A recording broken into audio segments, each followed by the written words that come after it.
किसानों से, हिंदुस्तान है जिंदाबाद सीमा पर खड़े जवानों से, और कोई नेता, कोई अफसर भारत की तकदीर नहीं, हिंदुस्तान है जिंदा केवल वीरों के बलिदान। मत समझो या देश चल रहा राजनीति के पासों से, मत समझो या देश चल रहा राजनीति के पासों से, मत समझो या देश टिका है भाषण के एहसासों से। सोच रहे तुम हवा में उड़ता महज तिरंगा भारत का, अरे लहराता है अमर तिरंगा बस शहीद की सांसों से।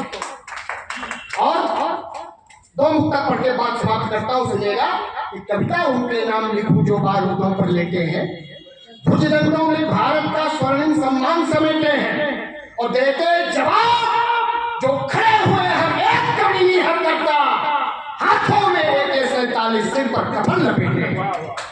दोस्त देश के